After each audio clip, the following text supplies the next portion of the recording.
আজ থেকে 10 বছর পরে এদের ভবিষ্যৎ কি? আজ থেকে 10 বছর পরে এদের পরিবার চলবে কি করে?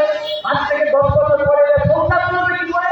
তাই জন্য আমরা বলছি পশ্চিমবাংলার বুকে স্থায়ী পুলিশ না দিয়ে মমতা ব্যানার্জি সরকার এই সিভিক ভলেন্টিয়ারকে দিয়ে কাজ করাতে চাইছে। যদি কম পয়সায় কাজটা হয়ে যায়, বাকি পয়সা দিয়ে গোটা রাজ্যের বুকে মেলা খেলা ইত্যাদি ইত্যাদি করে বেড়াবে। এত টাকা দেখেছেন, চুরি তো ছেড়ে দিন, এত পরিমাণ টাকা দেখেছেন। মেলায় যে 90 টাকা বিক্রি হয়, ও সমাজের থাকলে এত টাকা হতো না। তো পার্থ চ্যাটার্জির বান্ধবীর বাড়িতে 50 কোটি টাকা নগদ। পার্থ চ্যাটার্জির বান্ধবীর নামে এখনো অব্দি প্রায় 200 কোটি টাকার সম্পত্তি। কে পার্থ চ্যাটার্জি? প্রাক্তন শিক্ষামন্ত্রী, প্রাক্তন শিল্পমন্ত্রী। অনুব্রত মণ্ডল প্রায় 700 কোটি টাকার সম্পত্তি বানিয়েছে। নিজের মেয়ে সুকন্যা মণ্ডল, তার নামে 200 কোটি টাকার সম্পত্তি। সাইগাল হোসেন, তার দেহরক্ষী ছিল, 25,000 টাকা মাস মাইনে পেত, 150 কোটি টাকার সম্পত্তি। আব্দুল লতিফ, অনুব্রত মণ্ডলের ডানা, 550 কোটি টাকার মালিক। আপনাদের কাছে আমরা জানতে চাইছি, আপনারা যাদের কাছে আমাদের কথা গিয়ে পৌঁছচ্ছে, অনেক দূর অব্দি মাইক দেওয়া আছে, আপনি সকাল থেকে বিকেল অব্দি কষ্ট করেন, মেহনতের ঘাম মাথা থেকে পা অব্দি পড়ে আপনি 2 টাকা ইনকাম করে পরিবারের পাশে গিয়ে দাঁড়ান। ওই আপনি তো এত কোটি টাকা কামাতে পারলেন না? আপনি তো এত কোটি কোটি টাকা ইনকাম করতে পারলেন না? পশ্চিমবাংলার বুকে এত কোটি কোটি টাকার সম্পত্তি তো আপনি তৈরি করতে পারলেন না? এত কোটি কোটি টাকার সম্পদ যারা তৈরি করেছে, তারা কেউ সৎ পথে তৈরি করেনি, তারা অসৎ পথে ঘুষ নিয়ে কালো টাকার মাধ্যমে এ বাংলার বুকে 2011 সালের আগে ওই যে পরিকল্পনা বলছিল না যে পোড়া বিড়ি 3 মাস টান দিয়ে খেত, শুধু তাই নয়, তালিম চাল দিয়ে গড়িয়ে গড়িয়ে জল পড়তো, আর এখন 3 টাকা বাড়ি হারিয়েছে, স্কর্পিও গাড়িতে করে ঘুরে বেড়াচ্ছে। আর আমার বাংলায় আমাদের মতো বৈশ্বিক ছেলেমেয়েরা যোগ্যতা থাকা সত্ত্বেও তারা আজকে রাজপথে বসে আছে, রাস্তায় বসে আছে, তারা কেউ চাকরি পাচ্ছে না। এই পশ্চিমবাংলা দেখবার জন্য আপনি ভোট দিয়েছেন। গত মাসের 28 এপ্রিল আপনাদের নিশ্চয়ই মনে আছে, সুপ্রিম কোর্ট একটি নির্দেশ দিলেন, হাইকোর্টের বিচারপতি অভিজিৎ গাঙ্গুলির হাতে আর দুর্নীতির মামলা থাকবে না। বাবা, সে কি আনন্দ তৃণমূলে, লে পাগলু ডান্স, পচা কোমল নাচা, পিকনিক শুরু হয়ে গেছে। বাজার থেকে মাংস এসছে, মাংস করছে। জেল খেটে আসা কুণাল ঘোষ আর জেলের মধ্যে থাকা কুন্তল ঘোষ, সে কি আনন্দ। জেলের মধ্যে থাকা পার্থ আর অর্পিতা গান জুড়ে দিয়েছে, আর কত রাত একা থাকবো। গোটা পশ্চিমবাংলা জুড়ে তৃণমূল সবুজ আবির ওড়াচ্ছে, বলে অভিজিৎ গাঙ্গুলি তো আর মামলা শুনবে না রে ভাই। গুড় বাতাসা খাওয়াচ্ছে, সন্ধ্যেবেলায় চ্যানেলে গেছে, ভাই কি হয়েছে, এত আনন্দ কেন? বলছে অভিজিৎ গাঙ্গুলি আর মামলা শুনবে না। সে নয়, ঠিক আছে, কিন্তু তোমাদের আনন্দ দেখে তো মনে হচ্ছে অভিজিৎ গাঙ্গুলি এবার থেকে মামলা শুনবে না, প্রদল মিত্র শুনবে। সারা দিন ধরে মিছিল মিটিং, সেই আনন্দ উৎসব পশ্চিমবাংলার বুকে, সব উৎসব শেষ হয়ে গেল। সন্ধ্যেবেলার পর জানতে পারলো বিচারপতি অভিজিৎ গাঙ্গুলির কাছ থেকে সব মামলা সরে যায়নি, 2টো মামলা সরে গেছে। মানুষের কড়া প্রায় উল্টে দিতে পারলে বেঁচে যায়। তৃণমূল কংগ্রেস 28 এপ্রিল বিজয় মিছিল করেছিল। বিচারপতির কাছ থেকে মামলা সরে যাওয়ার জন্য তৃণমূল কংগ্রেস লাফালাফি করেছিল, বিজয় উল্লাস করেছিল, আবির উড়িয়েছিল। আমরা বলেছিলাম তুমি জেনে রাখো, মামলার বিচারপতি পাল্টে যেতে পারে, মামলার আইনজীবী পাল্টে যায়নি। চোখ খুলে তাকিয়ে দেখুন, 28 এপ্রিল যারা বিজয় মিছিল বার করেছিল, আজকে তারা সব মিছিল বার করেছে। বাংলার বুকে এই রাজনীতির দম্ভ, তৃণমূল কংগ্রেসের অহংকারের পতন বাংলার ইতিহাসে গোটা গোটা অক্ষরে লেখা থাকবে। এত সহজ, এত লুটেছ, এত সহজে ছেড়ে দেব? কিন্তু কথা হচ্ছে বিজেপি কি করবে? আজকে কর্ণাটকে কংগ্রেসের মুখ্যমন্ত্রী শপথ নিয়েছে। মমতা ব্যানার্জিকে আমন্ত্রণ জানিয়েছিল কংগ্রেসের নেতারা। মমতা ব্যানার্জি বলেছেন আমি যাব না, কারণ মমতা ব্যানার্জি জানেন মমতা ব্যানার্জি যেভাবে বিজেপির দালালি করে, আরএসএস এর দালালি যেভাবে করে, এ যদি উনি না করতে পারে তাহলে ওনার যা ভাই ভাইপো, ভাইপো গুমা, ভাইপো শালি টালি ইত্যাদি মিলিয়ে গুছিয়ে যা আছে তা খুব বেশি দিন জেলের বাইরে রাখা যাবে না। তাই জন্য দিল মোদী উনি আর কর্ণাটক অব্দি আজকে যাননি। আজ থেকে কয়েকদিন আগে ভারতবর্ষের দুটি উপরাষ্ট্রপতির ভোট হয়েছে। সেই উপরাষ্ট্রপতির ভোটেও মমতা ব্যানার্জি ভোট দিতে যায়নি বিজেপির বিরুদ্ধে। আর তার বদলে পশ্চিমবাংলার দিকে আমরা কি দেখলাম? আচ্ছা, আপনি কি ভাবছেন? আপনি কি মনে করছেন? এই যে আজকে সিবিআই অভিষেককে ডেকে পাঠিয়েছে, বিশাল বড় কাজ করেছে। গত মাসের 28 এপ্রিল সুপ্রিম কোর্ট বলেছিল আমি আর কোন রক্ষা কবচ দিলাম না, তুমি সিবিআই তুমি চাইলে জেরা করতে পারো। 28 এপ্রিল থেকে আজকে 20 প্রায় 1 মাস ধরে সিবিআই কি করলো? কিসের জন্য, কোন কারণে অভিষেক ব্যানার্জিকে ছেড়ে রাখলো? আর অভিষেক ব্যানার্জি গোটা রাজ্য নব কুমার না নব জোয়ার এসব করে বেড়ালো। আজকে মানুষের বুঝতে অসুবিধা আছে। পশ্চিমবাংলার বুকে মানুষের বুঝতে একটা অসুবিধা আছে। গোটা পশ্চিমবাংলা জুড়ে তৃণমূল বনাম বিজেপি আর বিজেপি বনাম তৃণমূল যখন মুখ থুবড়ে পড়ছে, মানুষ যখন বুঝতে পারছে তৃণমূল আর বিজেপি একে অপরের বিকল্প নয়। সাগর দিঘির বুকে উপনির্বাচন হলো, সেই সাগর দিঘির বুকের যে উপনির্বাচন, সেই সাগর দিঘির উপনির্বাচনে 2021 সালে তৃণমূল কংগ্রেস জিতেছিল 50,000 ভোটে, আর 2023 সালে সেই একই সিটে বামফ্রন্ট সমর্থিত কংগ্রেস প্রার্থী পাইলেন বিশ্বাস জিতল 22,000 ভোটে। মমতা ব্যানার্জি বুঝে গেলেন এ রাজ্যের সংখ্যালঘু ভাই বোনেরা মমতা ব্যানার্জির কথা আর শুনবে না। যেই না মমতা ব্যানার্জি বুঝে গেলেন, ঠিক সেই সময়তেই হাওড়া এবং হুগলিতে এবং উত্তরবঙ্গের ডালখোলায় রামনবমীর মিছিলকে কেন্দ্র করে দাঙ্গা সংঘটিত হলো। মমতা ব্যানার্জির পুলিশ সামনে দাঁড়িয়ে দেখলেন, কিন্তু দাঙ্গা হতে দিল।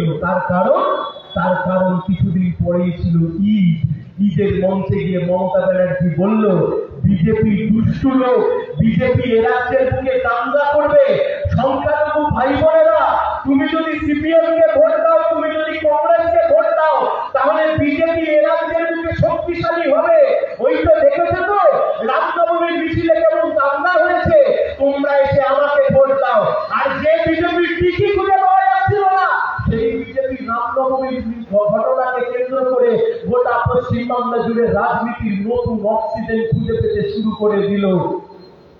এর থেকে বুঝতে বাকি আছে তৃণমূল আর বিজেপির মধ্যে যে গোপন আঘাত।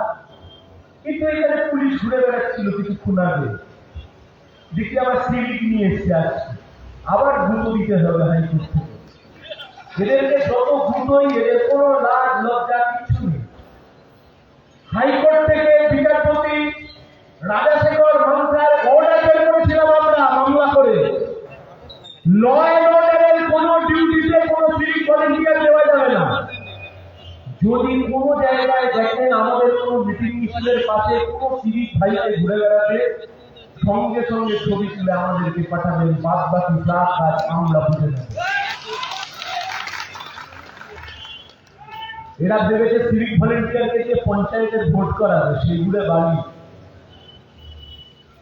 আরে সিভিক ভলেন্টিয়ারদেরকে দেখে আমাদের কষ্ট হয়, বয়স বেড়ে যাচ্ছে। সিভিক ভলেন্টিয়ারদের উপর আমাদের আলাদা করে রাগ নেই, এদের বয়স বেড়ে যাচ্ছে। চাকরির নিশ্চয়তা কোথায়? মাস গেলে কত 6,000 না 8,000 টাকা মাইনে দেয়, চাকরির কোনো নিশ্চয়তা নেই। বয়স এগিয়ে যাচ্ছে, আজ থেকে 10 বছর পরে এদের ভবিষ্যৎ কি? আজ থেকে 10 বছর পরে এদের পরিবার চলবে কি করে? আজ থেকে 10 বছর পরে এদের সংসার চলবে কি করে? তাই জন্য আমরা বলছি পশ্চিমবাংলার বুকে স্থায়ী পুলিশ না দিয়ে মমতা ব্যানার্জি সরকার এই সিভিক ভলেন্টিয়ারকে দিয়ে কাজ করাতে চাইছে। যদি কম পয়সায় কাজটা হয়ে যায়, বাকি পয়সা দিয়ে গোটা রাজ্যের বুকে মেলা খেলা ইত্যাদি ইত্যাদি করে বেড়াবে, চলবে না ওসব কথা। এটা দেখছেন না এখন আপনাদের কি দাবি দেওয়া লেখা আছে। এখানে লেখা আছে পঞ্চায়েতের ভোটে অমুককে জেতান বা তমুককে জেতান, লেখা নেই। তার কারণ পঞ্চায়েতের ভোট হচ্ছে না এখন। এর রাজ্যের সঙ্গে শেষবার পঞ্চায়েতের ভোট হচ্ছিল 2018 সালের মে মাসে। আজকে 2023 সালের মে মাস শেষ হয়ে যেতে চললো, 5 বছর পেরিয়ে গেল, কিন্তু পশ্চিমবাংলার দিকে পঞ্চায়েতের ভোট হওয়ার আর কোনো নামগন্ধ আমরা দেখতে পাচ্ছি না। তার কারণ গোটা পশ্চিমবাংলার মানুষ বুঝে গেছে, আর তৃণমূল কংগ্রেসও বুঝে গেছে, যেখানে যেখানে ভোট হচ্ছে তৃণমূল মুখ টুকরে পড়ছে। সমবায় সমিতির নির্বাচন হোক অথবা সামগ্রিক উপনির্বাচন হোক, একক সংখ্যা গরিষ্ঠতায় লাল ঝান্ডা নিজের মতো করে লড়ছে আর ভোটে জিতছে। আর তাই জন্য তৃণমূল বলছে নেহি নেহি अभी नहीं थोड़ा करो इंतजार। ये तो हवा फूस है। কোথায় কোথায় বলতেন আমরা 213 তোমরা 0, হাওয়া ফুস। এই তৃণমূলের নেতারা তো এত কিছু বলতো, তোমরা 0 হয়ে গেছো, আমরা 213টা বিধায়ক। আরে গোটা রাজ্য জুড়ে তৃণমূল কংগ্রেসের 213টা বিধায়ক আর বিজেপি 77টা বিধায়ক, আমরা তো 0। আমাদের তো বিধায়ক নেই, আমাদের সাংসদ নেই। তারপরেও এই অঞ্চল থেকে, এই ময়দান থেকে, এই এলাকার মানুষের সামনে তৃণমূল কংগ্রেসকে আমরা খোলা চ্যালেঞ্জ দিয়ে গেলাম, তোমার যদি হিম্মত থেকে থাকে তুমি পঞ্চায়েতের ভোট করে দেখাও, বাংলার মানুষ বুঝিয়ে দেবে কত ধারে কত চাল। 100 দিনের জব কার্ডের দুর্নীতি, প্রধানমন্ত্রী গ্রামীণ আবাস যোজনা দুর্নীতি, আমফানের টাকা দুর্নীতি, আমফান আসছে দুর্নীতি। গোটা পশ্চিমবাংলা জুড়ে আপনি যদি পঞ্চায়েতের অবস্থা দেখেন তাহলে আপনি দেখতে পাবেন পঞ্চায়েতের ভোটে যদি তৃণমূলের টিকিটে একবার জেতা যায়, আগামী 5 বছর এত খাওয়া খাবে সে আর নড়তে পারবে না। ওই যে দেখেন না পার্থ আর অনুব্রতকে পুলিশের গাড়িতে তোলবার জন্য পিছন থেকে ঢেকো দিয়ে তুলতে হয়। কিসের জন্য? কেন? কোন কারণে? দুর্নীতির কালো টাকায় খেয়েছে একজন ওই চেহারা। আমাদের কথা খুব পরিষ্কার, এই জেলাতে মারিস্তা গ্রাম পঞ্চায়েত, আজকে যিনি সিবিআই এর ঘরে গেছেন অভিষেক ব্যানার্জি, তিনি এসে মারিস্তা গ্রাম পঞ্চায়েতের প্রধানকে সরিয়ে দিয়েছিলেন। চুরি সাক্ষী মাতা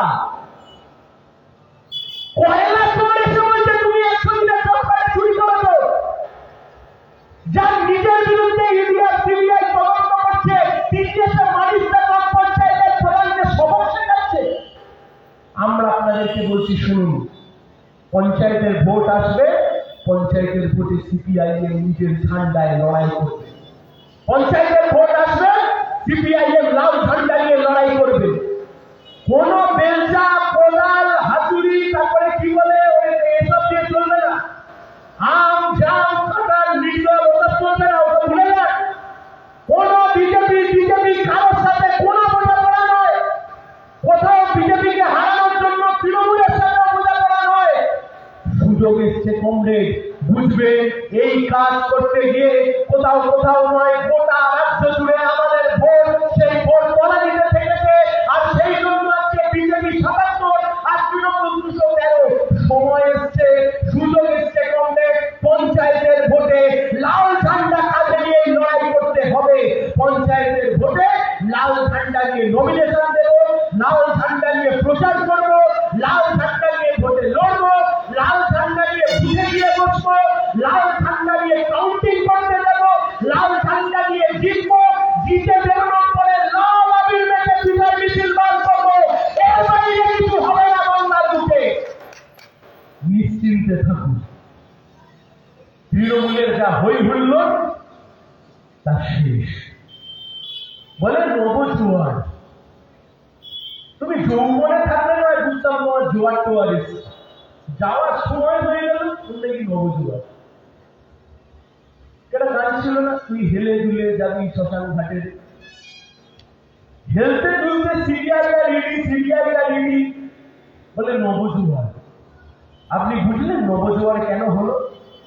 গোটা পশ্চিমবাংলা জুড়ে তৃণমূল ছাড়ার হিড়িক লেগেছে। তৃণমূল ছেড়ে লোক বেরিয়ে আসছে। আমার যে জেলায় বাড়ি দক্ষিণ 24 পরগনা, 48 ঘন্টা আগে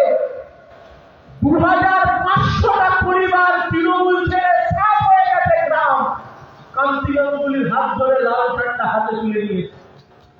লাল ঝান্ডা হাতে তুলে নেওয়ার পরে গোটা গ্রাম জুড়ে কার্যত তৃণমূল শূন্য।